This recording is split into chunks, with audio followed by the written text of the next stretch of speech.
Hey guys, welcome back to the channel. It's Trey, and let's talk about this whole Lilo and Stitch thing because I guess it was too good to be true, right? Yes, it's too good to be true because it is not getting good word of mouth right now. And I mean, who can blame them? I mean, they purposely miscast these characters. Um, I'm over here was talking to a friend of mine talking about, oh, it doesn't matter that they miscast the characters. No, it does matter that they purposely miscast these characters. I don't know why people keep thinking that you can just change characters around, stories around, and then expect the audience to be like, yeah, this makes sense. So now I guess social media and Hawaiians are upset because they found out that Sydney Algadon is purposely miscasted. She's not native Hawaiian. She's Philippines. Yes, she was born there, but that's about it because her family was over there at the time of her birth. That's about it. Um, so a lot of people are like, this girl isn't Nani at all, which I already said she wasn't. I had said Nani's supposed to be this dark skinned Hawaiian who's thick too. You get what I'm saying? Like notice how there's barely no dark complexion Hawaiians there. Like I'm sorry, or Polynesians. I don't know how would you want to address it, but think about it. If you went to Hawaii, you know darn well there is way more shades than the ones that they're showing in this movie, and it's kind of pathetic. Then you have them saying like, "Hey, you remember that old saying, Ohana means family, and family means no one gets left behind or forgotten? Well, guess what?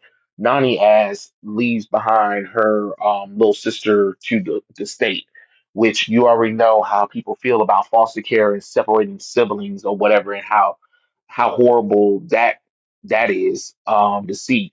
But Disney saying that that's a good thing and stuff like that. But don't worry, she'll see her every once in a while because you know she has a transportation gun and she can go back and forth between college and the mainland. I mean, in Hawaii, where the neighbors are raising Lilo now because she wants to become a marine biology, and it's just like so. You just proved the whole point of the state. You know what I'm saying? The social worker about like, hey, you weren't fit to raise your sister and keep the family together, which by the end of the original movie, you remember it was a makeshift family. You had Stitch, you had Lilo, you had Nani, you had David, you had Jumba and Pleakley becoming a one big happy Ohana. And they even included Agent Bubbles, but they completely bastardized Agent Bubbles. They split his role into two. So what was the whole point of that? Gantu's not there at all. Lilo don't Myrtle ass, so she's not the dark weirdo like she was supposed to be, or being obsessed with death and being feeling like she's been abandoned because of her parents' death. They didn't even touch on those subjects. Instead, they made some watered down nonsense, and I guess they thought, well, at least we got Stitch, so you guys will be distracted by that. And it's like, no, no, people are looking at this movie and they're like, what's going on? You have Pleakley and Jumba mostly in their human form. Jumba doesn't have his villainy. I mean, his accent. Then he becomes the real villain of the movie instead of having that redemption where he becomes the Ohana with Pleakley and Lilo and Nani. So you completely miss that whole thing right there too. So what was the point of this? You might as well have just watched the animated movie.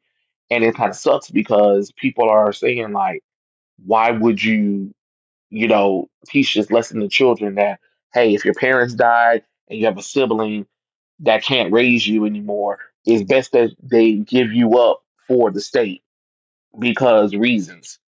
Knowing how flaky social service is, knowing how flaky the foster care system is, knowing how flaky the state is when it comes to children sometimes. So, what was the point of all of this? You get what I'm saying?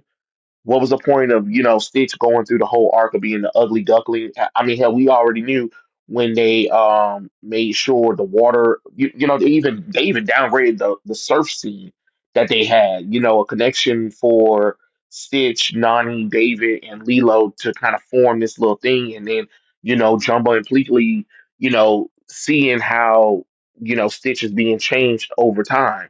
You get what I'm saying? Like, you don't have that family connection anymore because you're just busy. Like, hey, it is what it is. It's a movie. Who cares? Like I said, I'm having a discussion with a friend talking about, well, it doesn't matter about the casting. It doesn't really matter about how the characters are portrayed. If the movie sucks, the movie sucks, and it's just like, no, not necessarily, because you can have a good movie, and if the casting is miscast, people that aren't going to really want to stay and watch it, because we've seen a lot of movies where the casting is miscast, but the movie's fine, but people want to give it a chance because they miscast so bad. You get what I'm saying? And the same thing you can go for. You can cast the characters correctly, and the movie could still be bad. Yeah, that's a potential.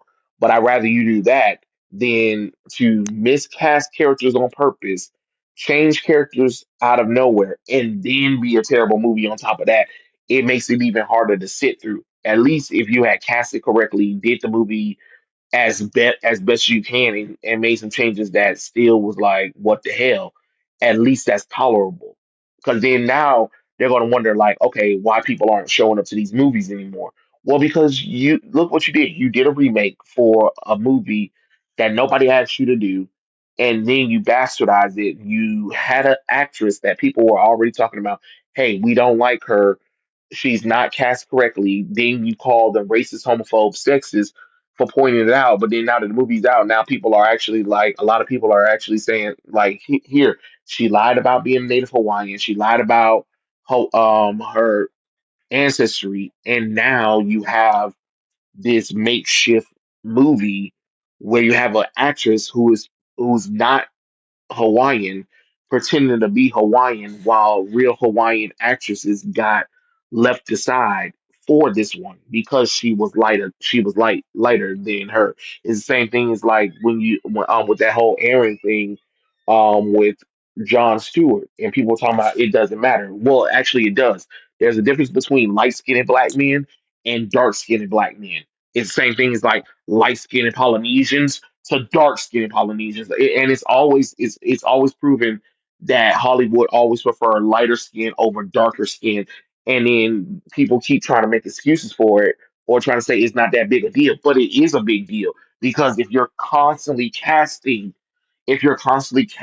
light skinned people over dark skinned complexions, then you've proven the point that everybody's saying that you're what they always say that everybody always say that Hollywood is like what I forgot, I can't think of the word. What was the word that they call it? Colorism. Yeah, you're a colorist. Because think about it, why did you get somebody who clearly doesn't really look Hawaiian at all? You know what I'm saying? What was the purpose of that? Why did you feel the need to cast this girl and have to cast light skinned people instead of dark skinned? Like, have you been to Hawaii? Have you seen Hawaiians? Like, think about it. I don't know if any of you guys ever seen a Disney Channel movie. It's two Disney Channel movies called Johnny Tsunami. So Johnny Tsunami is about a Hawaiian boy who moved to the United States. I mean, yeah, United States, but like, what was it? In like one of what Illinois or something like that, somewhere like where there's a lot of snow or whatever and junk like that, and he's like trying to fit in to the cultures of white American, right? Then in his next one, he returned home to Hawaii, where we get to see the Hawaiian culture a little bit. And guess what? We start seeing a lot of actors and actresses from that culture that were darker skinned. You get what I'm saying? Not the light skinned that you would see. And he wasn't light skinned. He was darker skinned Polynesian. Why can't y'all do that? Why couldn't you do that? You get what I'm saying? I know some people are like, oh, it's not that big a deal. But it is a big deal. I don't know why people keep trying to say it's not a big deal because what's happening is the moment you race swap, gender swap, sexuality swap a character for a story, you have already lost the audience or get the audience to question you. Even if the movie is good or not, you already got the audience already wondering like, why the hell did you do this? So you know what I mean? Like there's always people always want to try to say, well, there are some movies. Yeah, there are some. And back in the day, probably so. But we're talking about current day. We're talking about current day where they do this shit, and then the movie turns out to be horrible. You know what I mean? And then you get confused, like, I don't know why people aren't watching our movies or supporting us. Be so for real. Be for real. So I mean, I'm just saying, I don't know. I just think it was. I just think it's kind of sad to kind of see that you know, this movie has actually went down the drain to another soulless live action remake. It's the same thing as the Lion King movie and Mufasa, where you had this movie where it looked good on the outside, but then when you get inside of this shit, you just like, what the hell? And that's what happens with Lilo and Stitch. And honestly, if it makes some money, it just kind of proves the ignorancy and ignorancy of the audience and the acceptance of slop. You get what I'm saying? Like we can't demand we want something original, we want something better, and then people show up for it, and then you people keep silencing people who have criticism, and then the audience later on realize like, what the hell was that? You get what I'm saying? Because yes, a movie can make $1 billion at the box office, but if you can't get them to rewatch the movie again or buy, towards the movie, then did you really win something? Because think about it, like Moana 2 came out, Inside Out 2 came out. Yeah, they made a lot of money, and then guess what? We don't talk about them. You know what I mean? The same thing for Frozen 2. We don't talk about them. You know what I'm saying? The same thing for Toy Story 4. Movies made successful money at the box office, and we don't talk about them. You know what I mean? So the live action Aladdin, the live action Beauty and the Beast, the live action Lion King made a whole bunch of butt tones of money, and again, we don't talk about them. And if we do talk about it, we talk about all of this stuff in negative ways.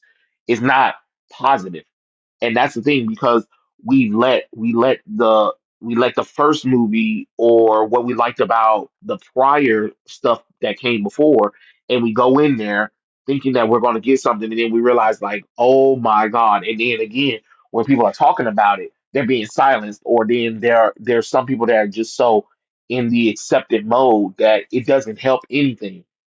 If you can't look beyond just, oh, this is what it is, then how can you expect to be better? It's the same things like when you're telling the artist, you know, they need to do this, they need to work on this to get better.